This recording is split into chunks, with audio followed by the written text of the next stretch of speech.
지난주 말씀의 제목 혹시 기억나십니까?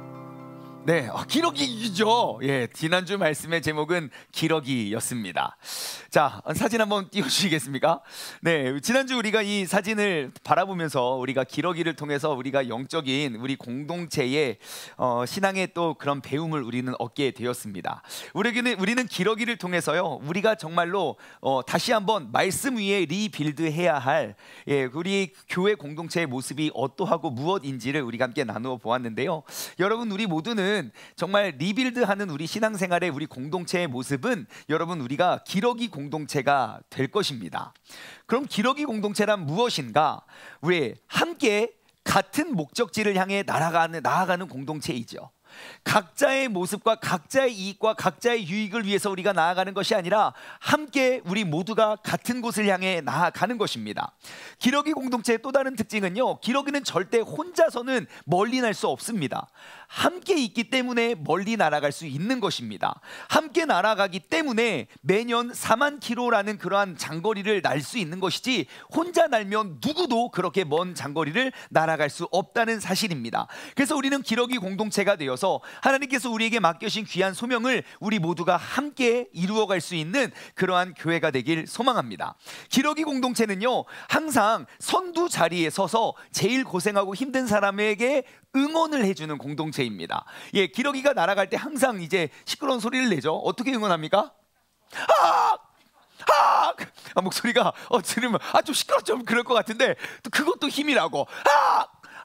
계속 앞에 있는 새에게 수고가 많다, 내가 너와 함께 하고 있어, 고마워, 막 계속 응원을 해주는 거예요. 그래서 우리 교회도 마찬가지로 정말 그 자리에 누가 섰던지 간에 우리가 칭찬과 격려, 위로와 권면을 함께 나눌 수 있는 공동체가 되기를 소망합니다. 또한 기러기 공동체는요, 누구라도 힘이 있는 사람이 앞서간다는 거예요. 뭐 능력이나 자질이나 뭐 그런 것들, 뭐 나이가 많고 이런 거를 다 떠나서 내가 봤을 때 내가 이 사람보다 좀 힘이 있어, 그러면 선두 자리에 가는 거예요.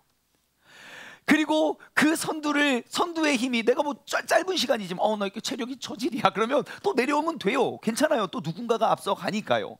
그래서 항상 내 공동체와 내 자리를 위해서, 우리의 공동체를 위해서 내가 먼저 희생하고 먼저 앞자리로 나아가는 것이 바로 기러기 공동체이고, 마지막으로 기러기 공동체는요, 누가 그 앞자리에 나아가던 그를 지원하고 응원해 준다는 거예요. 네, 내가 봤을 때 그 사람이 실력이 있고 없고, 내가 봤을 때 그 사람 나이가 되고 안 되고, 학력이 되고 안 되고, 직장, 직업, 신분이 되고 안 되고를 다 떠나서 누군가가 앞서간다면 그 사람을 위해 우리가 박수 쳐주고 응원해주고 계속 응원해 줄 수 있는, 그 사람을 인정해주고 또 믿고 따를 수 있는 그런 공동체가 되기를 소망합니다. 우리 세종중문교회도요, 저 기러기 공동체에 같이 정말 우리가 정말 모든 사람이 예수 그리스도에게까지 나아가는 그날 그 시까지 우리가 함께 성장하고 함께 믿음이 자라날 수 있는 그러한 믿음의 공동체가 되기를 주님의 이름으로 간절히 소망합니다. 제가 지난주 기러기 설교했더니 너무 반응이 좋아서 오늘 말씀의 제목은 코끼리라고 정해보았습니다. 코끼리. 여러분 혹시 코끼리라는 동물을 아십니까? 본 적 있습니까? 여러분들 코끼리 못 봤을 것 같아가지고 제가 사진을 준비했습니다. 여러분, 이게 바로 코끼리입니다.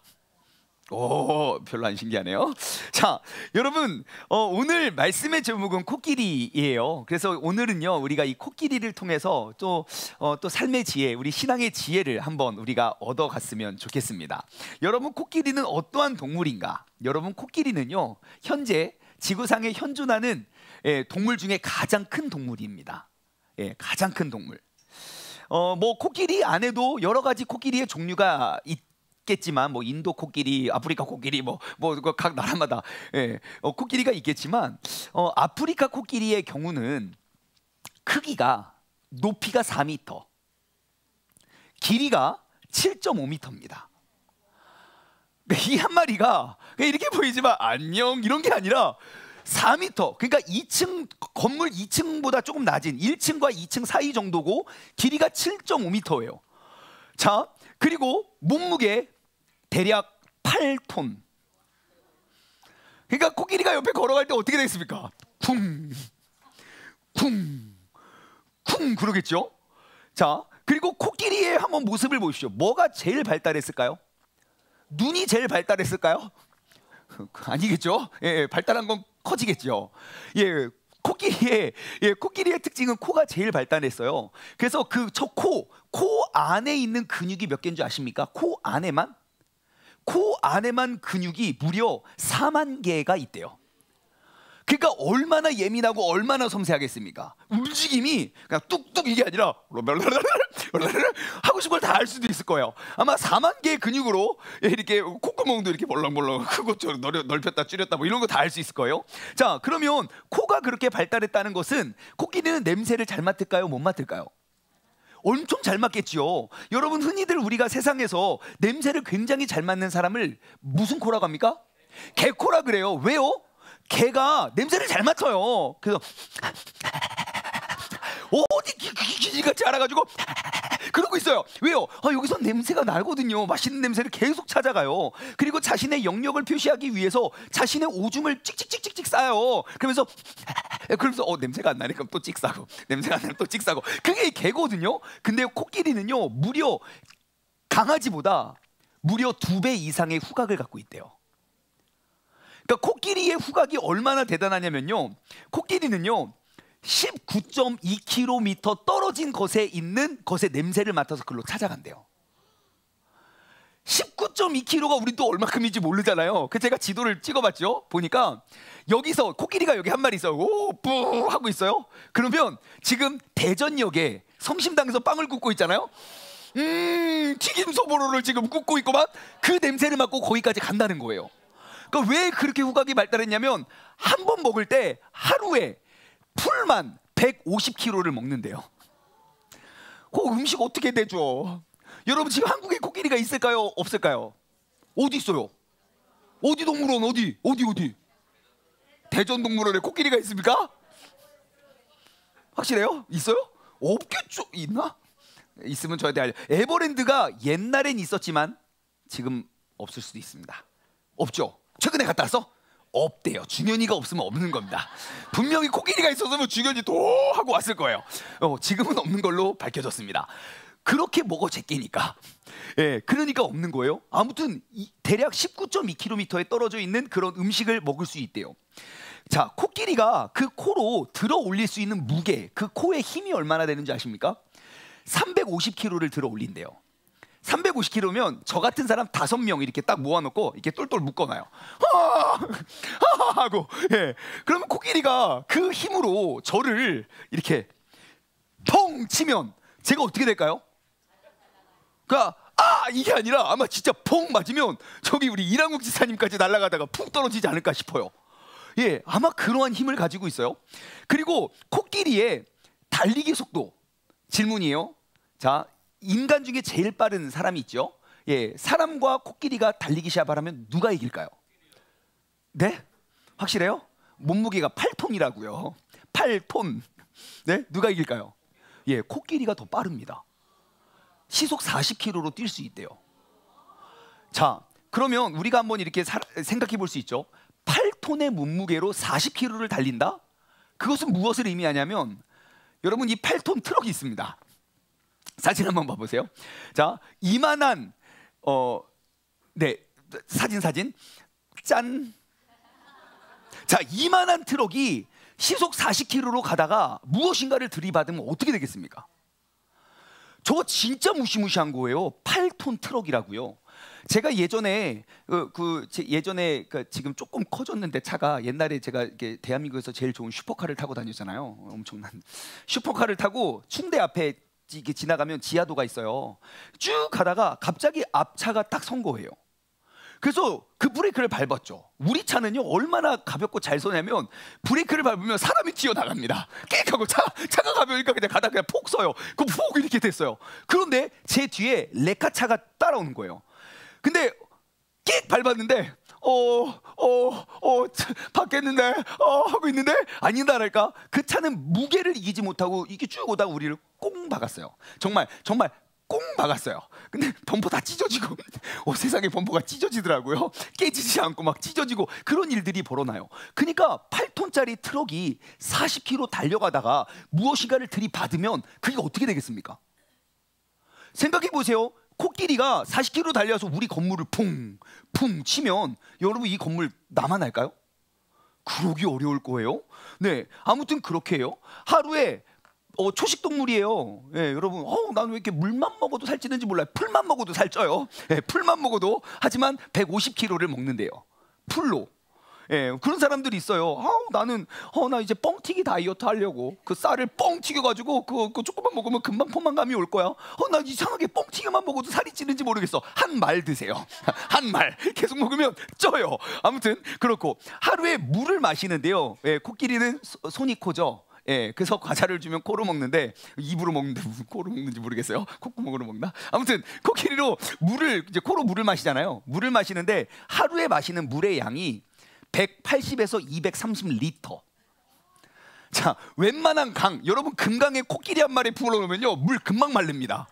매일 230리터씩 그냥 들어제끼면. 그래서 한국에서 코끼리가 살기가 어렵지 않나 싶습니다. 아무튼 이렇게 어마무시한 동물이 바로 코끼리입니다. 그런데요, 이 코끼리의 또 한 가지 특징은 무엇이냐면 바로 동물원에 가면 가장 인기가 많은 동물이라는 거예요. 저는 이것이 조금 이해가 되지 않아요. 여러분 길거리에서 코끼리 마주치면 어떻게 하시겠습니까? 귀여워 코끼리 안녕 하실 분 계십니까? 여러분 코만 이렇게 움직여도 막 정말 막 무섭지 않겠습니까? 그런데 동물원에 있는 코끼리는요 가장 인기가 많아요. 코끼리 안녕 막 들어봐 깔리면 죽어요. 그래도 들어봐 우리가 그런단 말이에요. 자, 그러면 이런 생각을 하게 돼요. 왜 이렇게 무시무시한 코끼리를 가장 순하고 친근한 동물로 만들었을까? 왜 코끼리는 현존하는 가장 몸집이 크고 힘이 센 동물인데 왜 이렇게 작고 연약한 사람들에게도 이렇게 굴림을 당하는 그러한 동물이 된 것일까? 여러분, 무엇이 이 코끼리를 가장 인기 있는 순한 동물로 만들었을까요? 코끼리를 길들이는 방법은 그렇게 어렵지 않다고 합니다. 딱 3-4번에 포기 있게 만들면 된대요. 딱 3번, 4번만 포기하게 만들면 코끼리는 더 이상 힘을 내지 않는데요. 무슨 말이냐면요, 태국에서 코끼리를 길들이는 일은 어린 코끼리, 그러니까 야생에서 잡은 그 어린 코끼리를 길들인대요. 야생에서 막 도착한 코끼리는요 그 센 이제 쇠 사슬로 그의 발을 묶어요. 그러니까 야생에서 지내다가 갑자기 발이 묶이니까 몸부림을 칩니다. 하지만 그 어린 코끼리는 힘이 세지 않기 때문에 그래서 몸부림치다가 포기해요. 그러면 그 쇠사슬을 풀어요. 그러다가 이제 무럭무럭 막 150kg씩 먹고 몸집이 금방 커지잖아요. 그러면 다시 더 센 쇠사슬로 딱 맨대요. 그 족쇄로 딱 매면 또 막 열심히 몸부림을 치는데 내가 이것을 풀 수 없다는 걸 알고 또 포기한대요. 그렇게 많이도 말고요, 딱 3번에서 4번만 그 과정을 반복하잖아요. 그러면 아주 작은 아주 가느다란 쇠사슬로 그의 발을 딱 묶어놔도 그의 모든 야생성을 잃어버리고 완전히 순종적인 동물이 된대요. 근데 제가 이 코끼리를 이렇게 바라보면서 이런 생각이 들더라고요. 오늘날 한국 교회의 수많은 크리스찬들이 야생성을 잃어버린 코끼리와 같은 믿음과 신앙생활을 하고 있지 않나 생각해 봅니다. 분명히 하나님의 말씀에 기록되어 있는 말씀과 그 말씀의 능력과 그 믿음의 능력을 주시니와 오늘 내 안에서 역사하시는 성령님과 그 믿음의 크기와 능력은 동일한데 분명히 성경 안에서는 그 코끼리의 야생성을 가지고 세상이 어떠하든 환경이 어떠하든 믿음으로 그 모든 것들을 다 물리치는데 오늘날 여러분들 안에 있는 믿음의 기능은 무엇입니까? 여러분 지금 마음속에 가지고 계시는 10년, 20년, 저는 40년째 교회 다녀요. 40년 동안 신앙생활 해온 그 믿음의 기능이 무엇입니까? 밥 먹기 전에 주님 잘 먹겠습니다 기도하고 하는 거 말고요. 언제 어떻게 그 믿음을 사용하십니까? 근심 걱정이 왔을 때 믿음으로 떨쳐버리시나요? 어려움이 찾아와도 믿음으로 극복해 버리십니까? 문제들이 와도 사방으로 우겨싸도 내가 믿음으로 그거 뚫고 하나님 말씀 의지하면서 살아가십니까? 우리는 힘을 잃어버린 코끼리와 같이 그냥 코끼리인데 동물원에서 손들어 와, 두 발 와, 걸어 와, 그럼 사람도 와. 여러분 자존심 상하지 않습니까? 정말 작은 상처에도 크게 겁을 먹어요. 정말 작은 두려움에도 나의 모든 믿음이 흔들릴 정도로 흔들리고 근심하고 염려하고, 분명히 내 안에 들어있는 믿음은 그 정도의 힘을 갖고 있는 것이 아닌데, 한번 생각해 보십시오. 우리의 믿음과 신앙을 어느 정도 수준에서 절대로 자라나지 못하게 만든 것은 무엇입니까? 한번 생각해 보세요. 서너 번의 큰 상처 아닙니까? 서너 번의 큰 상처. 교회를 떠나는, 지금 예전엔 교회를 다녔지만 교회를 떠난 수많은 사람들에게 한번 가서 물어보세요. 왜 신앙과 믿음을 버리셨습니까? 다른 거 없습니다. 서너 번의 상처 때문이에요. 내가 믿고 나아갔는데 내가 상처를 입었습니다. 100번, 200번이 아닙니다. 그냥 서너 번의 상처. 내가 교회 봉사 자리를 떠나게 만든 원인 역시 그냥 서너 번의 상처예요. 내가 이렇게 열심히 했는데 인정받지 못하고 쓰임받지 못하고 그냥 억울함에. 내가 셀 모임의 자리를 떠나게 만드는 원인 역시 많지도 않습니다. 그냥 딱 서너 번의 이간질 혹은 서너 번의 배신.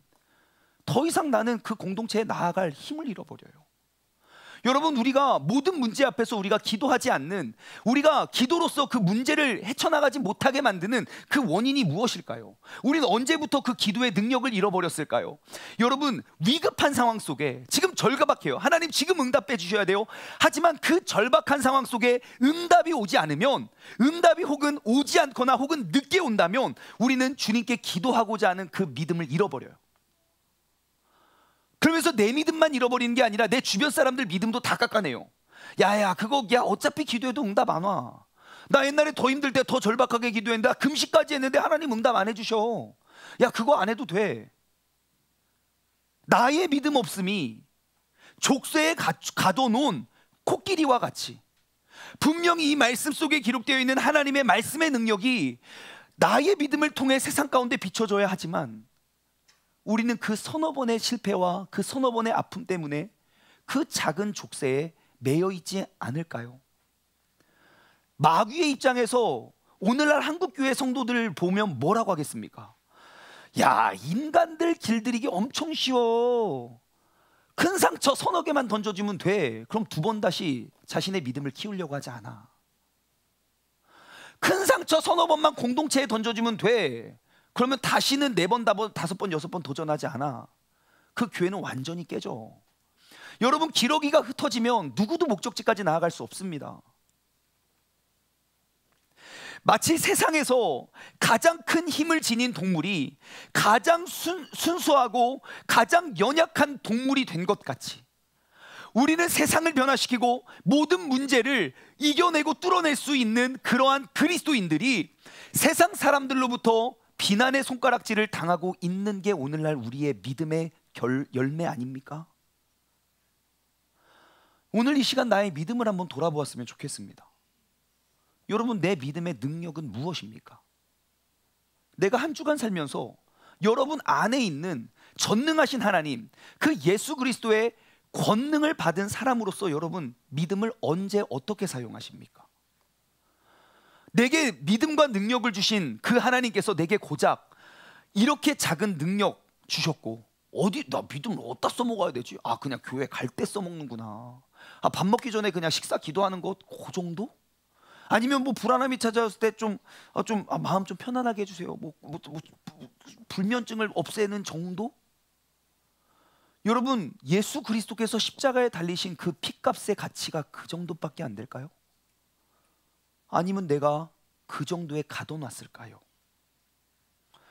여러분, 이제 코끼리의 족쇄로부터 벗어나기를 소망합니다. 우리의 믿음 생활이 리빌드하기 위해선 내게 능력 주시는 자 안에서, 그 안에서 그분의 능력으로 우리는 살아가야 할 줄 믿습니다. 제가 예전에 여러분들에게 사자성 하나 가르쳐 드렸는데 여러분 기억하실지 모르겠는데, 혹시 빌사일삼이라는 사자성 아십니까? 빌사일삼 아십니까? 뜻이 뭐죠? 네, 뜻이 무엇입니까? 내게 능력 주시는 자 안에서 내가 모든 것을 할 수 있느니라. 빌립보서 4장 13절. 빌사일삼 사자성어 가르쳐 드릴게요. 꼭 기억하세요. 국어 사전은 안 나옵니다. 성경에 나와요. 자, 빌사일삼. 예, 뜻은 내게 능력 주시는 자 안에서 내가 모든 것을 할 수 있느니라. 시작. 네, 여러분, 빌사일삼, 내게 능력 주시는 자 안에 있으면 그분의 능력으로 그분의 뜻이 나를 통하여 이루어지게 될 줄 믿습니다. 이제는 두려움의 족쇄로부터 벗어나시기 바랍니다. 우리는 근래에 요즘에 이제 계속 마태복음을 묵상하면서 예수님께서 우리에게 허락하신 그 능력이 무엇인지, 그리고 우리를 제자를 어떻게 부르셨고 어디로 보내셨고 어떻게 준비하여 보내셨는지 우리는 말씀을 통해 발견할 수 있게 됩니다. 한번 말씀을 찾아볼까요? 마태복음 10장입니다. 신약성경 15페이지입니다. 마태복음 10장 1절부터 우리가 쭉 한번 살펴볼게요. 지금 오늘 주보를 오늘 본문 말씀에 딱 껴놓으시고 이따 돌아올 거예요. 예, 마태복음 10장 1절부터 신약성경 15페이지에 있습니다. 이 성경책을 넘기는 소리가 되게 듣기가 좋네요. 네. 자, 10장 1절부터 한번 살펴볼게요. 자, 보세요. 예수님께서 그의 12제자를 부르십니다. 12제자를 불러서 더러운 귀신을 쫓아내며 모든 병과 모든 약한 것을 고치는 권능을 주셨어요. 그 12명이 누군지에 대한 소개가 있기 전에 먼저 그 12명에게 내가 주고자 하는 그러한 계획이 무엇인지를 말해주고 있어요. 그게 무엇입니까? 더러운 귀신을 쫓아내고 모든 병과 모든 약한 것을 고칠 수 있는 권능을 주셨어요. 그리고 그들을 보내십니다. 12명의 이름을 쭉 해서. 그러면 그 12제자가 만나게 될 사람은 누굴까요? 그쵸? 귀신 들린 자, 병든 자, 뭐 악한 자, 약한 자, 죽은 자, 이런 사람이겠죠? 그럼 우리가 예수님의 제자라면 우리가 만나고 우리가 상대해야 될 사람은 누굴까요? 예, 이러한 사람들이겠죠? 근데 우리는 맨날 무엇을 위해 기도합니까? 그런 사람 만나지 않게 해달라고. 만남의 축복을 달라고. 만남의 축복은 무엇입니까? 병든 자 제발 나랑 가까이 오지 않게. 그게 만남의 축복인가요? 모든 것들이 완벽하게 준비된 사람만 골라서 만나게 하는 게 그게 우리의 기도 제목입니까? 아니에요. 우리의 신앙이 너무 잘못됐어요. 그래서 그 제자들에게 권능을 주시고 이제 보내십니다. 7절과 8절이에요. 가면서 전파하여 말하되 천국이 가까웠다 하고 병든 자를 고치며 죽은 자를 살리며 나병한 자를 깨끗하게 하며 귀신을 쫓아내되 너희가 거저받았으니 거저주라. 무엇입니까? 이제 너희들이 만나야 될 사람, 예수 그리스도의 능력과 믿음이 필요한 사람들, 그 사람들은 세상 어디에서도 감당할 수 없는 그러한 사람들이다. 세상 누구도 고칠 수 없는 사람들, 너희가 만나거든 너희가 치유해라. 너희가 고쳐라. 그러므로 우리가 아니면 세상은 정화될 수 없고 우리가 아니면 해낼 수 없는 그러한 소명이 우리 공동체 안에 주어졌습니다. 우리는 그 사실을 알아야 돼요. 우리가 그 사실을 이루어 갈 때에 우리는 비로소 이 세상에 존재하는 그리스도인으로서 주님께서 우리를 세워서 보냄을 받은 사람이 되는 것이에요. 그래서 우리는 그러한 권능을 얻었기 때문에 그렇게 하면 돼요. 그리고 16절 볼까요? 보라, 내가 너희를 보냄이 양을 이리 가운데로 보낸가 같도다. 그러므로 너희는 뱀같이 지혜롭고 비둘기같이 순결하라. 그래요. 그래서 우리가 이 본문 말씀을 나눌 때 말씀의 제목이 뱀둘기였어요. 뱀둘기. 여러분 세상 속에 나아가서 뱀둘기처럼 살아가시라고. 뱀둘기가 무엇입니까? 이게 참 말씀이 아이러니해요. 우리를 이리 가운데로 보내시려면 우리를 적어도 코끼리는 만들어 놓으셔야, 내가 이전엔 양이었지만 내가 주님을 만난 다음에 코끼리가 되어서 이리를 다 제압하러 갔습니다. 그럼 은혜스럽잖아요. 예? 아니면 나를 양으로 만드실 거면 뭐 토끼들 속으로 보내시든가. 너희는 이제 양이 되어 토끼의 무리에 가서 잃어버린 토끼를 찾아라. 그러면은 가서 매매 하면 토끼들 막 후다닥 도망다니면서 우리가 잡을 거예요. 근데 우리를 이리 가운데로 보내시는데 왜 양으로 만드셨냐는 거예요. 근데 그것이 믿음이면 된대요. 우리가 주님을 믿는 믿음은 무엇입니까? 양으로서 이리 가운데 나아가는 것이에요. 그럼 어떻게 양이 이리 가운데 나아가서 살아남을 수 있습니까? 예, 살아남을 수 있는 길이 있죠. 우리의 목자 되시는 예수 그리스도가 있다면, 내가 양일지라도 우리는 세상을 변화시킬 수 있는 것이에요. 나에게 능력이 없어요. 내가 무슨 세상을 변화시키면, 내가 무슨 세종시에 무슨 자살률을 떨어뜨리면 무슨 어떻게 합니까? 나는 못해요. 하지만 내 안에 있는 그 믿음을 붙잡고 우리가 그 믿음의 능력으로 나아간다면 나와 우리 공동체를 통하여 이 도시를, 이 나라를 변화시킬 수 있다는 것입니다. 여러분, 그러므로 우리가 제자라면 예수 그리스도 안에 이미 나에게 주어진 그 능력을 바라보며 이제는 우리가 나아가길 소망합니다. 우리 이 자리에 모여있는 우리 모두는 하나님의 자녀이고 예수 그리스도의 제자입니다. 그리고 예수님은 친히 우리의 목자가 되셨습니다.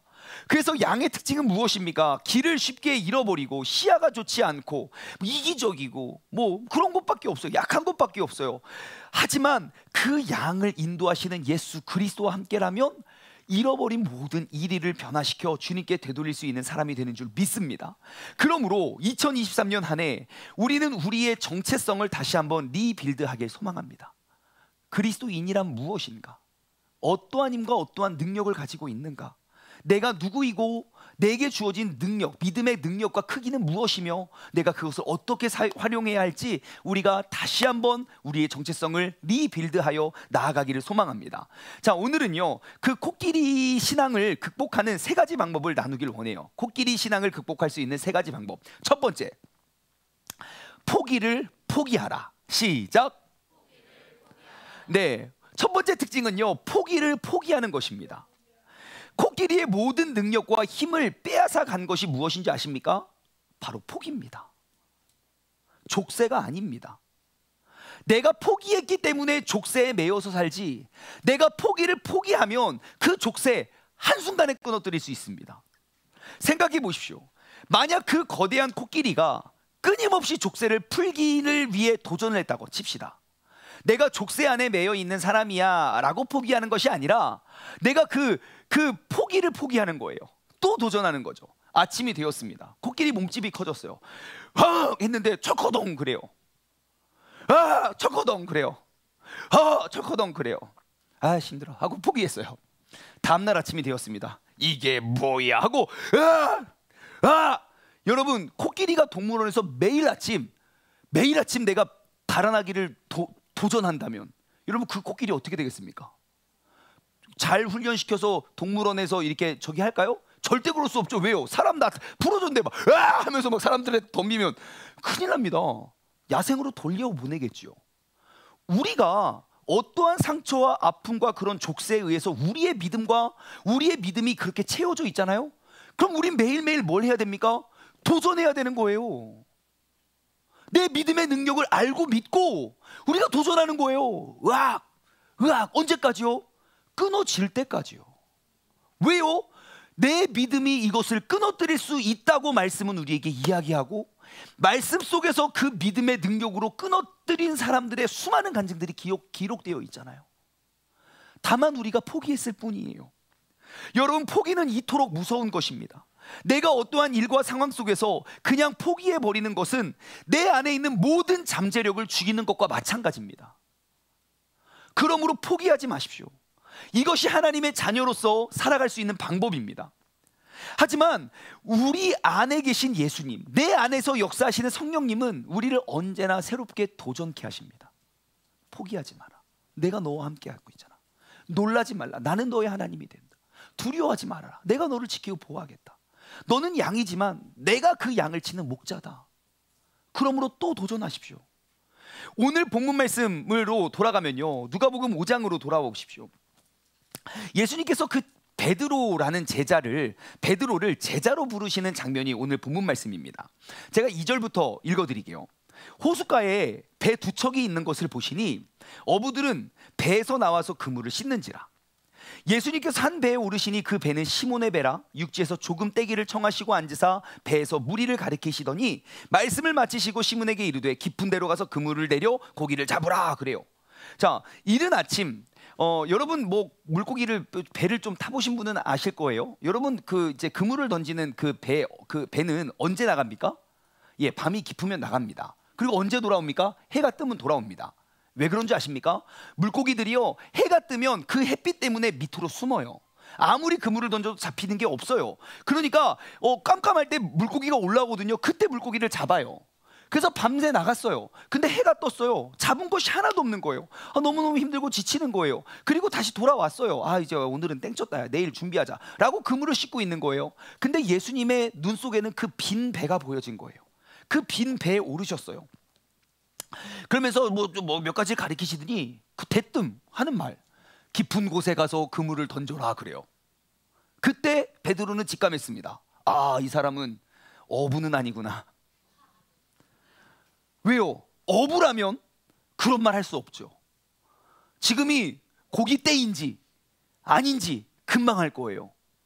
근데 아무것도 모르는 사람인 것처럼 생겨가지고 머리는 길려가지고 막아가지고 예수님 딱 봤을 때 베드로는 알 거예요. 이 사람이 그 비린내가 나는지 톱밥 냄새가 나는지.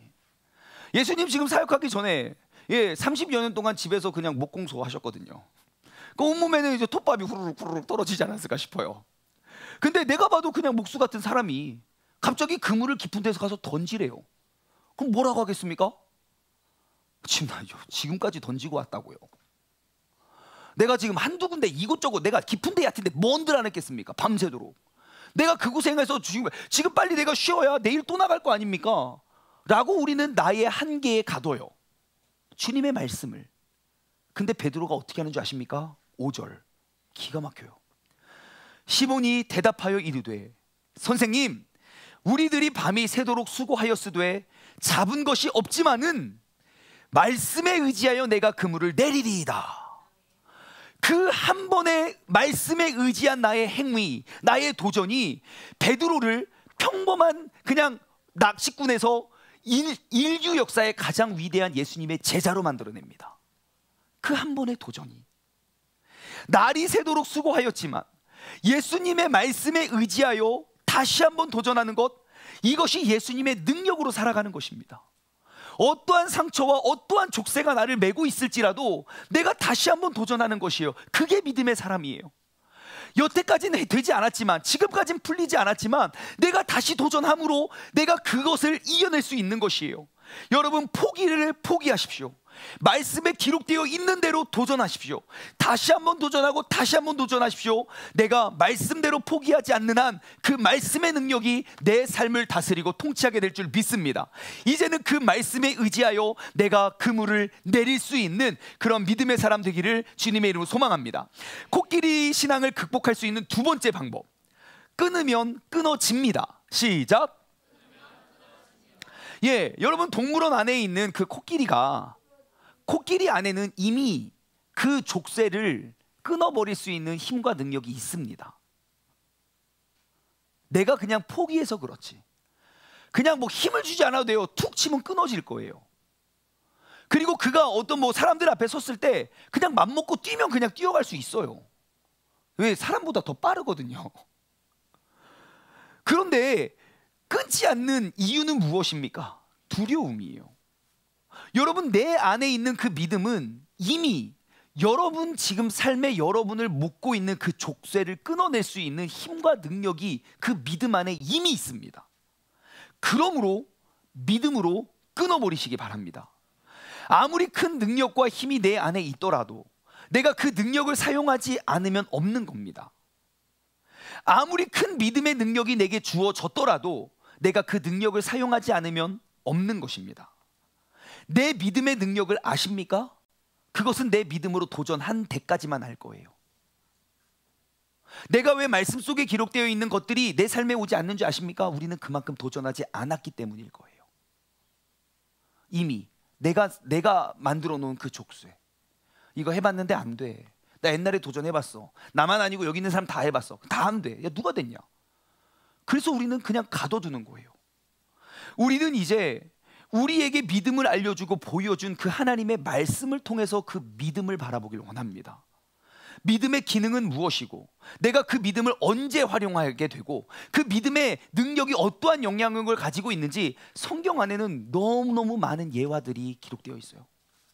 창세기부터 요한계시록까지 믿음이 없는 곳은, 믿음이 강조되지 않은 곳은 한 군데도 없어요.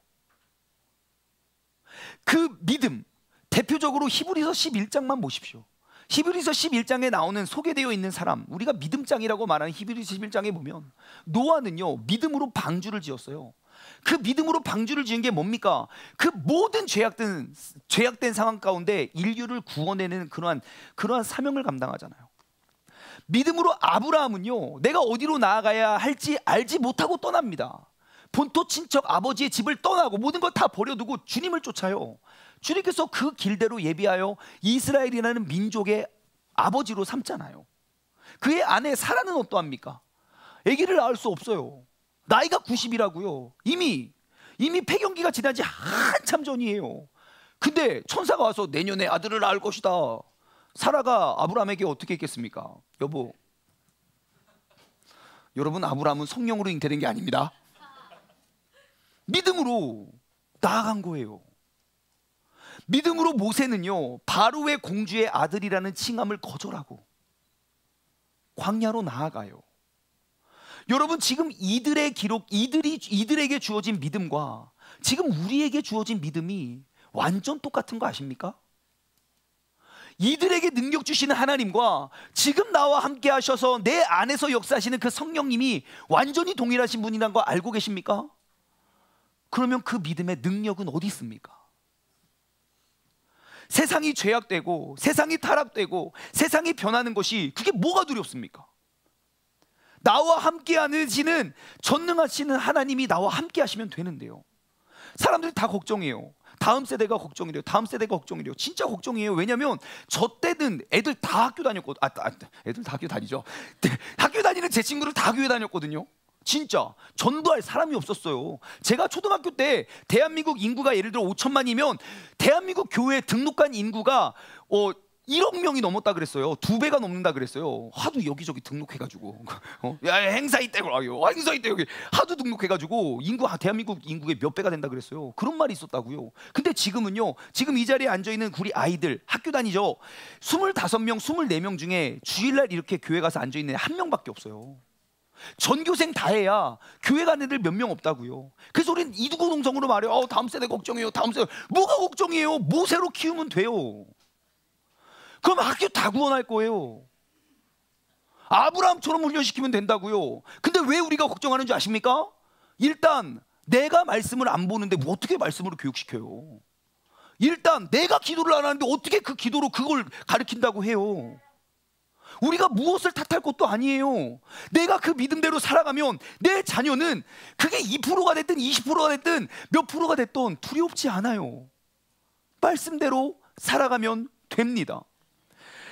5절과 6절이에요. 잘 보세요. 다시 읽어드릴게요. 시몬이 대답하여 이르되 선생님, 우리들이 밤새 수고하였지만 잡은 것이 없지만은 말씀에 의지하여 내가 그물을 내리이다 하고, 진짜 멋진 말이 6절에 나와요. 6절 함께 읽어볼까요? 시작. 그렇게 하니 고기를 잡은 것이 힘이 많아 그물이 찢어지는지라. 와, 진짜 멋있는 말이 뭡니까? 그렇게 하니에요. 그물이 찢어진 게 아니라고요. 그렇게 한 게 중요해요. 그렇게 해서 그물 안 찢어지면 그렇게 할 겁니까? 안 할 겁니까? 그래도 해야죠. 그것이 믿음이라면. 우리는 항상 그물이 찢어지는 것만 바래요. 그거 우리가 응답 다 정해놓고 하나님 내가 믿음으로 했는데 그물 왜 안 찢어졌어? 우리는 거기서 실망한다고요? 아니에요. 우리는 그렇게 하는 게 일이에요. 설령 그렇게 해서 물고기가 한 마리 잡혔어요. 베드로는 그래도 주님 앞에 엎드릴 거예요. 한 마리도 못 잡았는데 어떻게 한 마리를 그게 순종이라고요. 그렇게 하는 것.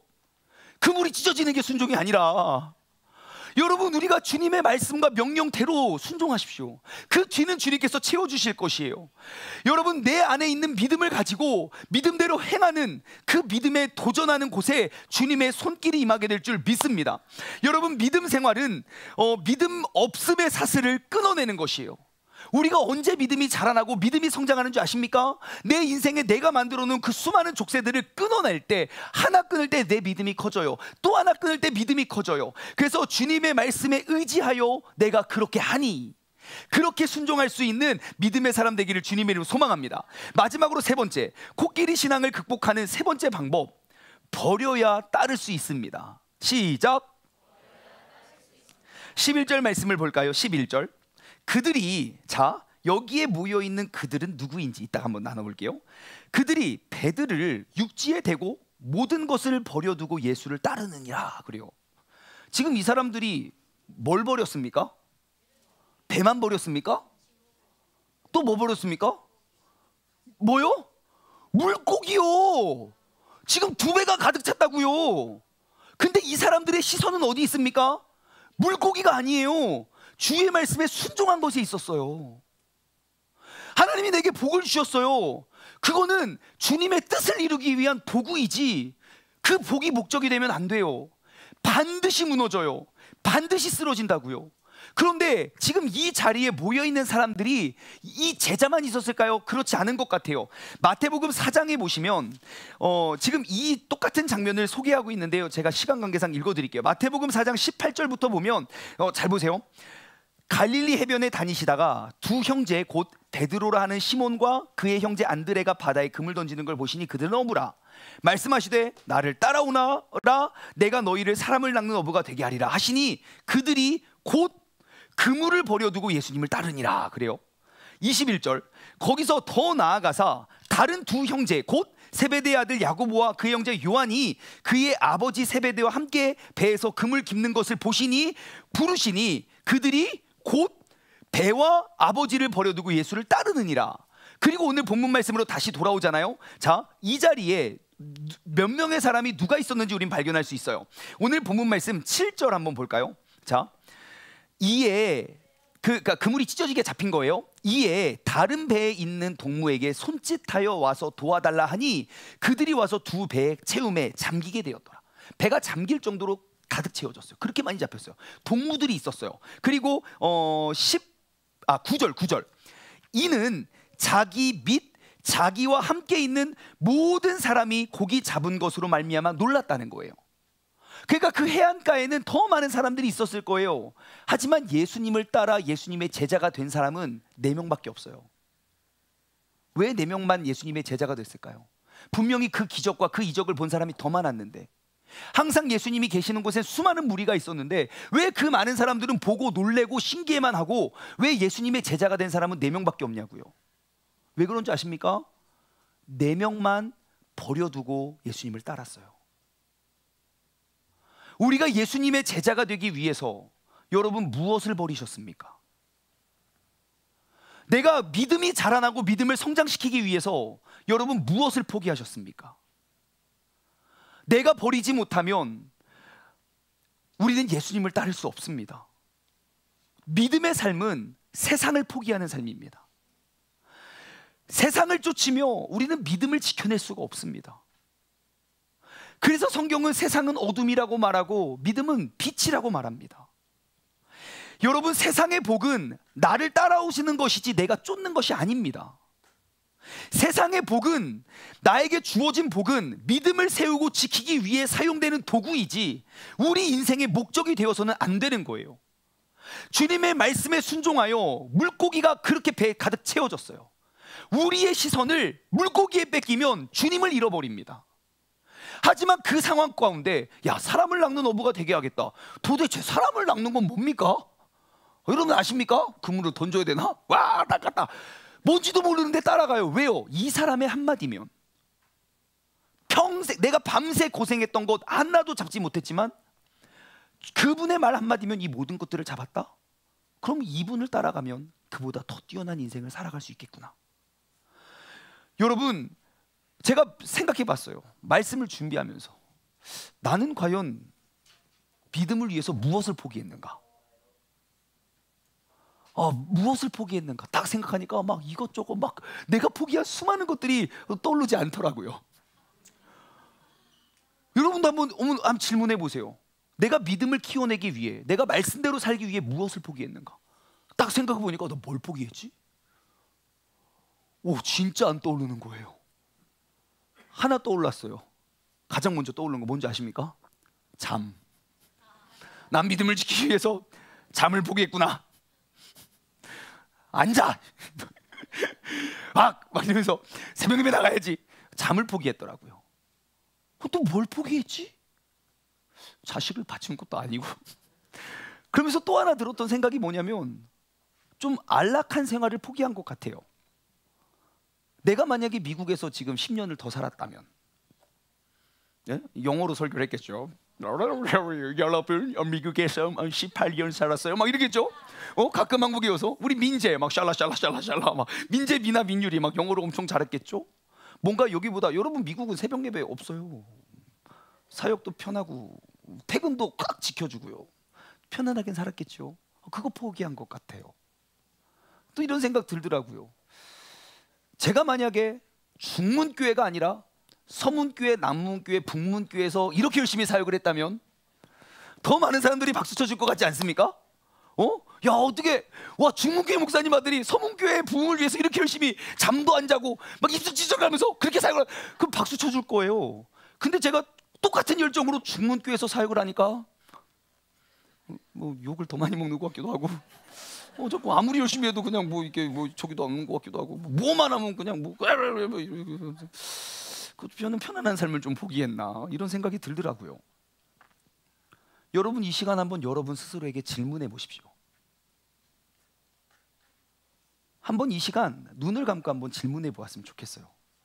나는 예수님을 따르기 위해 무엇을 버리셨습니까? 나는 믿음을 지키기 위해 무엇을 포기하셨습니까? 여러분 말씀에 기록되어 있는 믿음의 능력을 회복하기 위해서 여러분 자존심 버리셨습니까? 여러분의 욕심 버리셨습니까? 여러분의 명예 버리셨습니까? 여러분의 물질 버리셨습니까? 나의 믿음을 실험하기 위해 내 믿음을 키우기 위해 여러분 무엇을 포기하셨습니까? 우리가 예수님을 따르기 위해선 내가 주인 된 것 하나하나씩 버릴 때에 우리는 비로소 내 믿음이 자라날 거예요. 나를 포기케 만들고 내 믿음이 자라나지 못하게 만드는 그 족쇄를 하나씩 하나씩 끊어내면서 우리는 믿음이 자라날 거라고요. 하지만 우리는 동물원 속에 있는 코끼리와 같이 분명히 말씀 속에 기록되어 있는 그 믿음의 능력은 대단한데 내 안에 있는 믿음은 그냥 동물원 속에 사람들의 놀이개나 손가락질 당하는 그 정도 믿음밖에 되지 않는 거 아닙니까? 여러분 이 시간 우리가 결단했으면 좋겠어요. 나의 믿음의 능력, 나의 믿음을 키워가기 위해 나의 더욱더 많은 것들을 포기하여 주님을 쫓고 따를 수 있는 우리 모두가 되길 소망합니다. 이 시간 우리가 함께 이 찬양을 고백했으면 좋겠어요. 전능하신 나의 주 하나님은 능치 못하실 일이 전혀 없습니다. 우리의 모든 간구와 모든 기도와 모든 생각도 모든 꿈과 소망도 주님께서 능히 행하실 수 있습니다. 신실하신 나의 주 하나님은 우리의 모든 괴로움을 바꿔낼 수 있는 분이십니다. 불가능한 일을 행하시고 죽은 자까지도 일으키시니 그를 이길 자는 아무도 없습니다. 우리가 이 찬양을 고백하면서 내가 주님 앞에 내가 믿음을 키우고 세우기 위해 나는 과연 무엇을 포기했는가 한번 돌아보았으면 좋겠습니다.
원합니다. 이 시간 내가 기도할 때 포기를 포기하고, 그리고 내 마음, 내 손과 발에 묶여있는 모든 두려움과 근심, 걱정, 염려의 족쇄를 믿음으로 끊어버리며 아버지 하나님 주님의 뜻을 향해 나를 비워내고 온전히 주님을 쫓으며 나아갈 수 있는 믿음의 사람 되게 해달라고 다 같이 주님의 이름 한번 부르짖고 합심하게 기도하겠습니다. 주여, 하나님 아버지 감사합니다. 아버지 하나님, 내가 주님의 말씀을 의지하여 아버지 하나님, 내가 믿음으로 아버지의 그물을 던지고 아버지 내가 순종하며 나아갈 수 있는 그런 복된 주님의 자녀들 되기를 원합니다. 아버지 하나님, 우리가 말씀과 아버지 그 기도로 우리가 붙잖아요.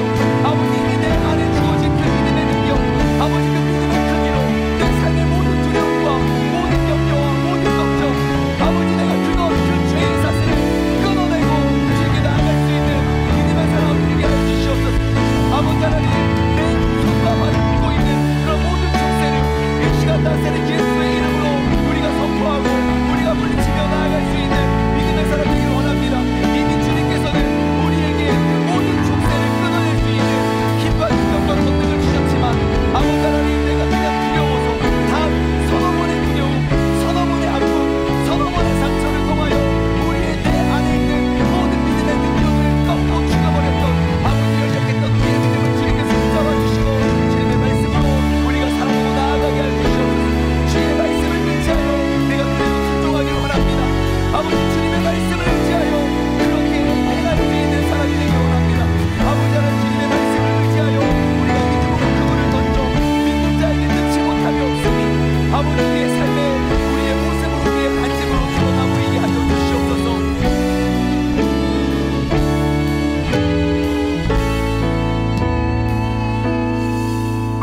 적용 질문을 드립니다. 첫 번째, 내 인생에 나를 포기케 한 것은 무엇입니까? 혹은 내가 포기한 영혼은 또 누구입니까? 여러분, 내가 포기했기 때문에 그 일이 되지 않는 거예요.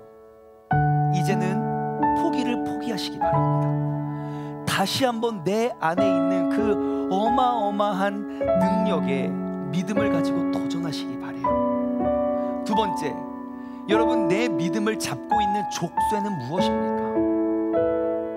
여러분 꼭 기억하십시오. 여러분 안에서 일하시는 그 성령님은 그것이 어떠한 상처이고 어떠한 아픔이고 어떠한 두려움일지라도 그것 단번에 끊어버릴 수 있는 능력이 많으신 분입니다. 우리가 이제 그 족쇄의 두려움으로 내가 포기하지 않고 이제는 잡고 있는 그 족쇄가 무엇인지를 발견하고 우리가 끊어낼 수 있는 믿음의 사람 되기를 원합니다. 마지막으로 세 번째, 그렇다면 한번 돌아보십시오. 나는 과연 예수님을 따르기 위해 나는 무엇을 버렸습니까? 내가 내 믿음을 키워내고 내가 모든 상황과 환경 속에서 굴하지 않는 그런 믿음의 사람이 되기 위해 내가 포기한 것은 무엇입니까? 여러분, 내가 믿음의 성장을 위해 우리가 버려야 하고 포기해야 할 것, 우리가 버림으로 내가 만들어 놓은 그 족쇄를 하나하나 끊어내므로 우리의 믿음이 더욱더 성장할 수 있는 그런 믿음의 크기와 능력을 경험할 수 있는 우리 모두가 되기를 주님의 이름으로 간절히 소망합니다. 기도하겠습니다. 하나님 아버지, 감사합니다. 주님께서 오늘 이 시간 우리의 발걸음을 주님 전으로 인도하여 주시고, 아버지 하나님, 우리가 믿음을 가지고 이제 주님께 나아갈 수 있는 그런 복된 믿음의 자녀 되게 하여 주심에 감사드립니다. 아버지 하나님, 정말 주님의 말씀이면 정말 모든 것들 이겨나가고 심지어 죽음까지도 우리가 두려워하지 아니하며 나아갈 수 있는 믿음, 주님께서 제자를 부르시고 제자를 보내실 때에 내가 귀신을 내쫓고 죽은 자를 살리고 모든 병을 고칠 수 있는 그러한 권능을 우리에게 주셨지만 나는 과연 살면서 나는 내게 주어진 그 믿음을 언제 어떻게 누구에게 사용하고 있는가? 하나님, 나는 어마어마한 큰 코끼리이지만 그냥 그 족쇄가 무서워서 단 3-4번의 도전으로 나의 모든 믿음의 능력을 죽여버렸던 나의 신앙을 돌아보고 이제는 그 족쇄를 끊어버리고 나아갈 수 있는 믿음의 사람 되게 하여 주시옵소서. 이 자리 함께 예배드리는 우리 모두가 그 안에서 역사하시고 일하시는 그 성령님을 의지하여 우리의 삶의 모든 족쇄를 끊어버리고 하나님의 뜻을 이루어낼 수 있는 그 소망 가운데 살아갈 수 있는 우리 모두가 되게 하여 주시옵소서. 이제는 우리 주 예수 그리스도의 은혜와 아버지 하나님의 무한하신 사랑하심과 성령님의 교통하심이 이제 믿음으로 내 손과 발의 모든 족쇄를 끊어버리고 우리가 말씀 위에 리빌드하길 소망하는 사랑하는 우리 세종중문 가족들 머리 위에, 그리고 이 시간 영상을 통해 예배드리는 모든 사람들 머리 위에 이제로부터 영원토록 함께 하시길 간절히 축원하옵나이다. 아멘.